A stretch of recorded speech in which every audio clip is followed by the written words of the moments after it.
Shalom, shalom, Mishpachah. This is Yared Yah checking in. So there is a lot of stuff going on right now. A whole lot of stuff that I didn't get a chance to get into. I'm here in Babylon right now. And I really did want to talk about some of the stuff that's going on. I'm sure you guys have seen the Charlie Kirk reference in Snake Eyes. A little bit more than a reference, right? The movie Snake Eyes with Nicolas Cage. I remember when it came out. I was a kid when it came out, and I saw it when it came out. I saw the movie. I remember it. It was similar to another movie that Nicolas Cage did in my mind, where he was able to see like 5 seconds into the future. It was a thing like that, you know, where Nicolas Cage always plays these, you know, eccentric characters in these like one shot, one kill movies. Do you see what I'm saying? No pun intended, but in these one shot, one kill movies that you just like, what is it, Dogs of War. He's just this character. He's just this character that he plays, you know, that really anybody could play. He's your low budget action hero, you know, last action hero type of guy. But anyway, in this movie, we think of these movies as throwaway movies that you watch once and you never watch again. That's what you think about when you think of a Nicolas Cage movie, that you watch it once and you don't watch it again, right? But what we find out is that they put in all of these movies these clues to the things that they're going to do. And they don't work as clues before you know them, because you would never be able to pick before you know it. Do you see what you would never be able to know this is getting ready to happen, because there are all sorts of guys and all sorts of movies that do all sorts of things. But only after the event happens can you go back and say, oh my gosh, there it is, right? So here it is. The reality is that the movie Snake Eyes predicts the assassination, and it was an assassination, of Charlie Kirk. Do you see what I'm saying? It's not an assassination in the traditional sense. It's a false flag assassination. Let me explain. So, and not only is it a false flag assassination, it's an evil plot. It's one of those evil plots that was written down a long time ago and brought to fruition, you guys. That's what it was. Let me explain. So in the movie, the crime that was committed in the movie Snake Eyes that Nicolas Cage is trying to solve, the crime that was committed was that there was a sniper who shot the Secretary of Defense, right, at this boxing match, right? And so the Secretary of Defense, his name in the movie is Charles Kirkland, spelled exactly like Charlie Kirk, except Charles Kirkland. Do you see what I'm saying? So where is he shot? He's shot in the neck. Do you see what I'm saying? When is he shot? He shot on September 10th. In the movie, he shot on September 10th. Do you see what I'm saying? These are too many commonalities to be coincidence.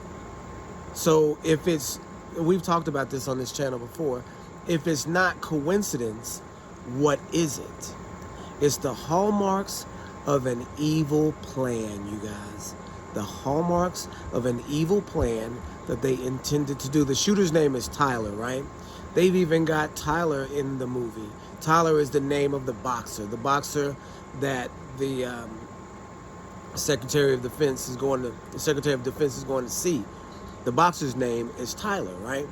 And so they've even got the shooter's name built into the prediction, right? The false prediction, the false prophecy that they created themselves, right? They make it look like a prophecy, but it's not. It's a plan, right? They planned for this to happen. And so, but let's get that. Because with those four elements being included in the movie and in the assassination, that means without a doubt that it was planned. I mean, go over it. For one, Charlie Kirk is the name of the person who is assassinated. Charlie Kirk, as in Charles Kirkland. That's Charlie Kirk. Same thing. Charlie Kirk land, even. Like the whole land is now belonging to Charlie Kirk because of this thing that they're getting ready to do. Do you see what I'm saying? It's like a foreshadowing. That's one big one, right? The second thing, the person is shot in the neck. Exact same thing that happened in real life. Charlie Kirk shot in the neck. And we can talk about whether or not that's what actually happened, which I don't think that's what actually happened. But the narrative is that he was shot in the neck. And that's what we see in the movie. So they're recreating one for one so far the elements from the movie in real life. So we're at 2 now. 3, the assassination happens on September 10th. So in the movie, the Secretary of Defense is shot in the neck, Charles Kirkland shot in the neck on September 10th. In reality, Charlie Kirk shot in the neck on September 10th. So right there, we're beyond the level of coincidence. These are 3 events that are in the movie.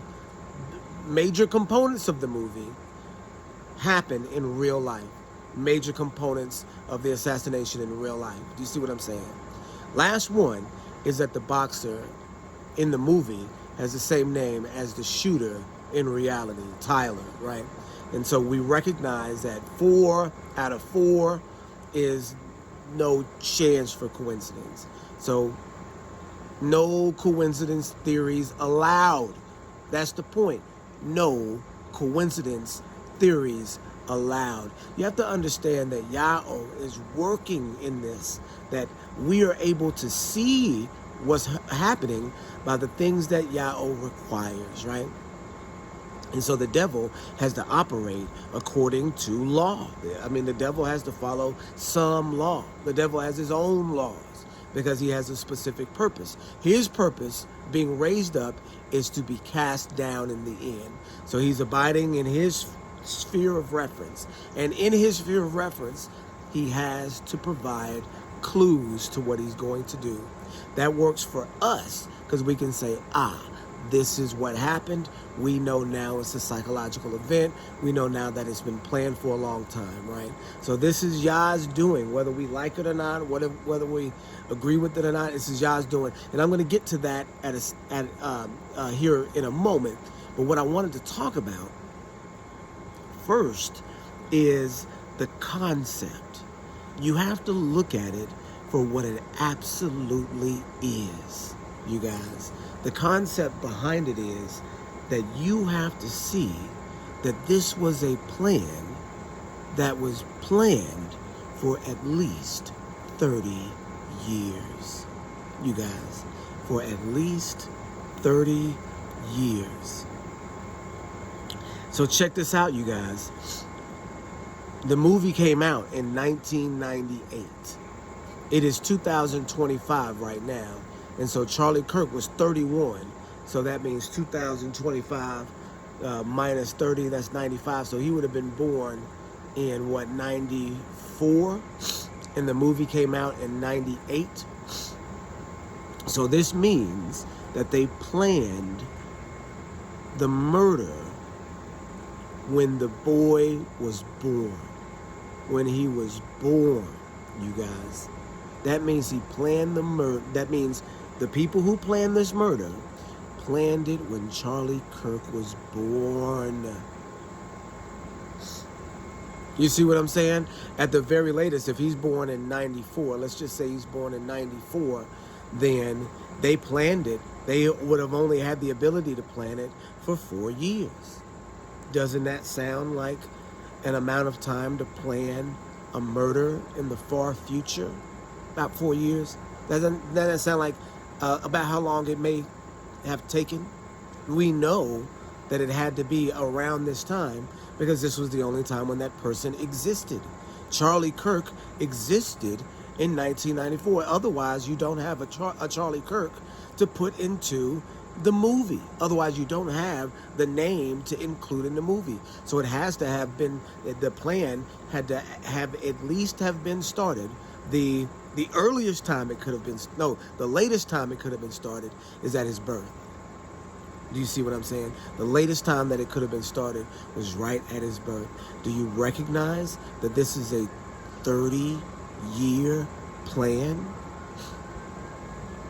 Do you recognize that this is a 30-year plan, you guys? A 30-year plan. So if they planned this 30 years ago, how important is it? We talked about in the last video how it was created to be a magic word. Now we see that it was created 30 years ago to be a magic word. 30 years ago. And just think about that. Think about the level of planning that you have to have in order for this to go right. The guy can't slip on a rock and break his neck. The guy can't go on a hunting expedition and get shot in the face like Dick Cheney and them. None of those things can happen because this guy has to be protected to pull off this thing. And maybe they have multiple guys that up in multiple movies, right? Well, if this one goes wrong, then we got this one. If that one goes wrong, then we got that one. But this guy, and here's the thing, this guy was raised to die. Do you understand that? They had this baby and named him a name that they knew that they were going to use for a murder. This baby, when he was born, had a death date. The baby, when he was born, had a death date. September 10th. Do you understand? Because that element is in the movie. That September 10th is when the assassination happens. So the baby, when he was born, they had already determined when he was going to die. You guys don't understand the significance of this. This really proves what we've been talking about on this channel for a very long time. With the gematria system that they use with Malcolm Jamal. Don't forget about Malcolm Jamal Warner, y'all. They killed him too. But there were certain elements in his name, in the gematria style of his name, where they were able to use that to tell when he was going to die. Right? Or be able to input that name into the system and have these methods for his death come out and dates for his death.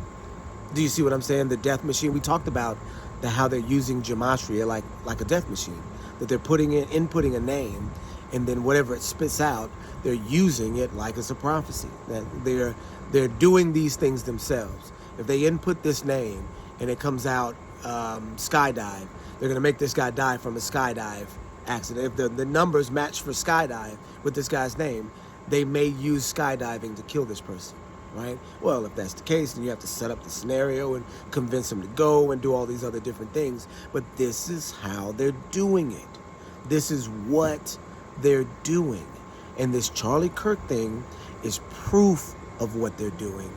This man, Charlie Kirk, was born in this satanic system to die in this satanic system. They raised him up just so they could kill him at an exact time, you guys. This is a mimicry of what Elohim did to Pharaoh, right? Elohim in, Romans chapter 9, where Elohim, and then you look in the Exodus narrative of Pharaoh being raised up and about his heart being hardened. Do you understand what I'm saying?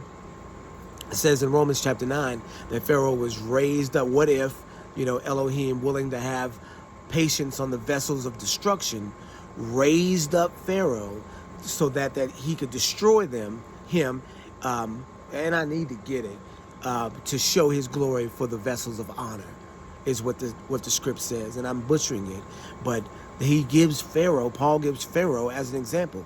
Elohim hardening Pharaoh's heart, raising Pharaoh up, just to bring him down, to let the world know he is Yahweh and there is no one like him, right? This is a mimicry of that.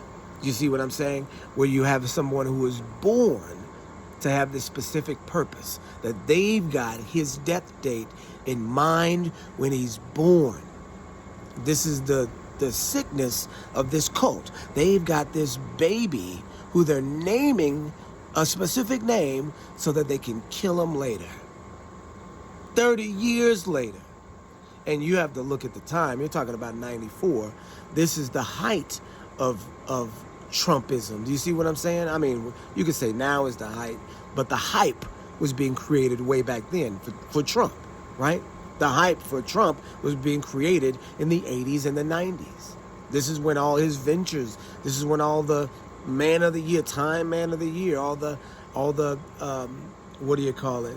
What do you call it when you're rich and you're doing your thing? Whatever that's called, the opulence. The opulence of the Trump era is the 80s and the 90s. We recognize that. And in that time, a boy is born to catapult that concept of Trump into another level. A martyr is born to have his clout, his martyr clout, placed upon another person. And it took them 30 years before they could bring it into fruition the correct way. Do you see what I'm saying? 30-year plan. They had his wife picked out. His wife was a former Trump, Miss America girl. His wife was a former Trump Miss America girl. So they picked his wife out for him. They picked his wife out for him. How? How are they able to guide this guy's life in all of these different ways in order for him to do all these different things? The craziest part about it is everyone, more than likely, everyone knew but him. More than likely, everyone knew but him. Can you imagine raising a child that you know you're going to sacrifice? You know you're going to sacrifice this child at this certain time and teaching him to do all of these different things and make all of this different impact and encouraging him, but knowing the whole time you're going to kill him. That's crazy, y'all. That's crazy. But this is what the evidence suggests. And I don't say that lightly. The evidence that we have from the stuff that exists in reality suggests that this boy was raised to die. That's what the evidence suggests, y'all. That's what the evidence suggests. This boy was raised to die, you guys. Raised to die.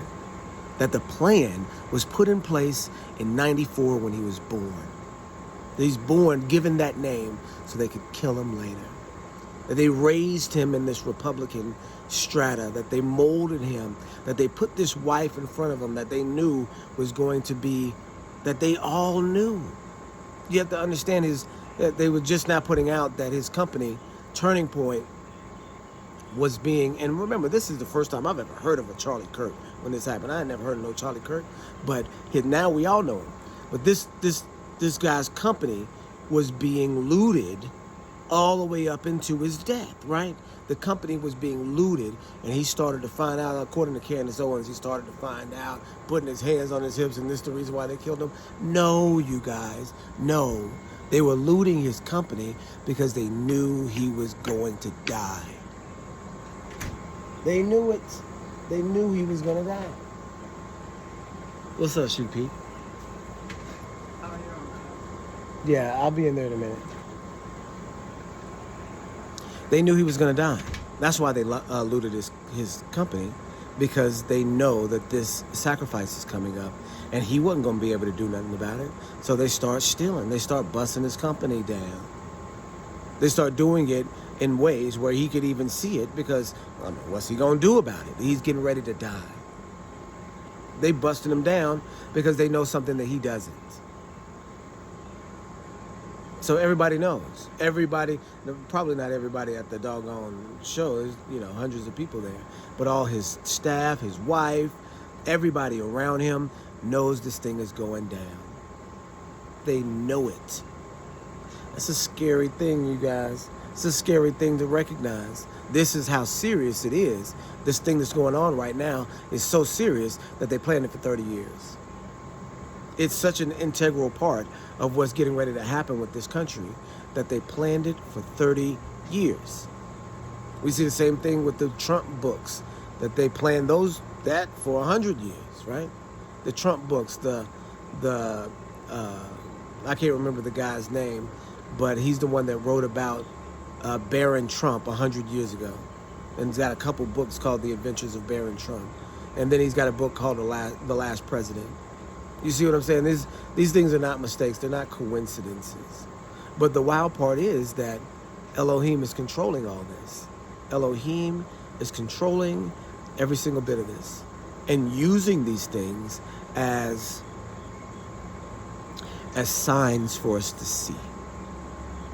He always includes signs for his people, so his people can say, yep, this is what's going on. I see the sign. I understand the sign. Now I move appropriately. Now I act appropriately. And see, the thing about this is, that last part is very important too. You have to act appropriately. Because if you see the smoke, you better believe that there's fire coming.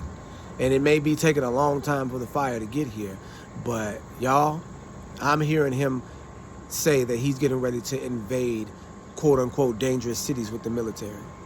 That he's going to use the dangerous cities as training grounds to train the military. That means he's invading the city, you guys. He's invading the cities of the United States right now. He's invading the cities. And he's invading them with an invasion force that comes from Ukrainian refugees, that comes from non-military personnel that are hired, the ICE agents, and then the military too, you guys. So this era that we're living in right now is very, very important. And we can see that the style of propaganda that's being leveled on us is 30 years old, you guys. And they've been planning it for a very long time. So it's very, very important what's going on right now. We can see that this Charlie Kirk has become a magic word, that they're using it to instill Messiah programming. That's what they're doing. They're installing a Messiah program. You know, like in the Matrix when they say, give me a B-2 helicopter program, and they pull it up and then just implant it in your brain. This is that, except this is how you do it in real life. You have to kill someone to do it and design the propaganda around him. And then when you kill that person, the person that is next to him or that agrees with his ideals or that inspired him to these ideals will pick up all of that martyr clout. Do you see what I'm saying? That you create the ideas, kill the person, and then keep the clout. And then you recall the clout as a magic word. Every time you say Charlie Kirk, the clout springs back up. The programming, they call it neuro-linguistic programming. And they have what are called anchor words in neuro-linguistic programming. So that word is anchored around certain concepts. Freedom, justice, white supremacy, Christianity, truth. Do you see what I'm saying? All those anchor concepts are anchored in Charlie Kirk. Do you see what I'm saying? Whether it's true or not is not important. Whether it's white supremacy or not is not important. That's what's being imbued on the word because of what the person stood for. And since he's dead and supposedly have died for his beliefs, these beliefs get imputed onto the word, and the word gets imputed onto anyone who says the word. And the major player behind that is Trump. Do you see what I'm saying? Do you see how it's a plan? Do you see how it's a spell? Do you see how it's neuro-linguistic programming? All those things. Do you see how it's falsely predicted to let you know how long they've been planning it? Do you see how important it is? Does that mean right now that there's going to be the end of America? We don't know what it means, but it's very, very important. It's the start. What it appears that it's the war cry of the right. It's the start of the war, you guys. And so here we are in Babylon. And there was another thing that I wanted to talk about. I'll go back and watch this video and I can get into whatever that was. Because whatever it was, it ties into this too. And I said it, and I said I would talk about it at the end. I should have maybe got into it there, but I've forgotten what it was now. But I wanted to check in with you guys. It's been a very long time. There's been a lot of stuff going on. And we are watching still just as closely as we've always been. Shalom, shalom, y'all.